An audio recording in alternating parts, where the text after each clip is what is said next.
Shalom, jemaat yang dikasih Tuhan. Selamat pagi, bersyukur buat pagi hari ini. Kita diberi kesempatan Tuhan untuk mengawali hari, dan kita tahu bahwa selama kita diberi kesempatan Tuhan untuk mengawali hidup, artinya kita diberi kesempatan untuk hidup memberi buah. Filipi 1 ayat 22.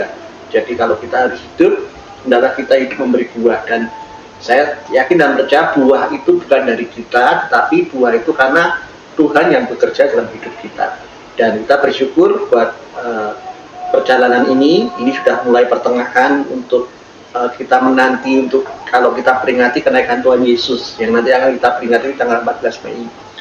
Saudara, saya akan bacakan beberapa ayat di dalam 1 Korintus 12. Ayat ini tentang karunia roh, tetapi saya akan lebih fokus tentang bagaimana ada yang namanya perbuatan yang ajaib, ya. Saya akan bacakan dari ayat yang 1 Korintus 12 ayat yang ke-4 sampai yang ke-6, ya. Ada rupa-rupa karunia tetapi satu roh, dan ada rupa-rupa pelayanan tetapi satu Tuhan. Dan ada berbagai-bagai perbuatan ajaib, tetapi Allah adalah satu yang mengerjakan semua dalam semua orang. Puji nama Tuhan. Kita bersyukur, saudara, bahwa ada perbuatan ajaib, saudara.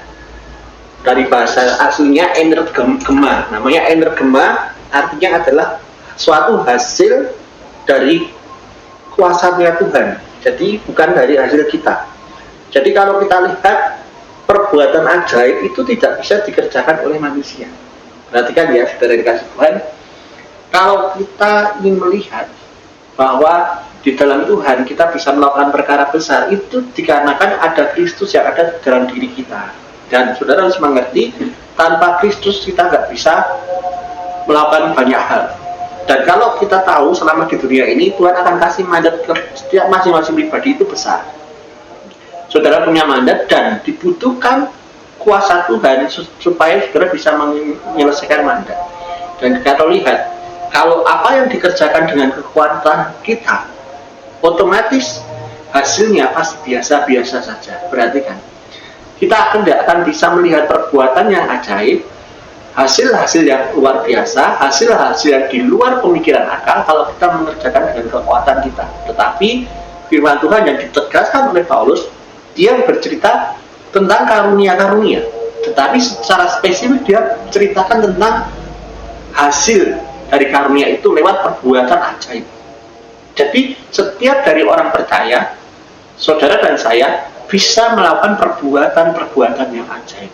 Tentunya ketika kita melihat hasil yang terjadi, kita bisa mulai tarik garis merah. Tidak mungkin dengan kekuatan kita mampu, tetapi ternyata kita bisa melihat karya Tuhan lewat Roh Kudus yang memampukan saudara dan saya.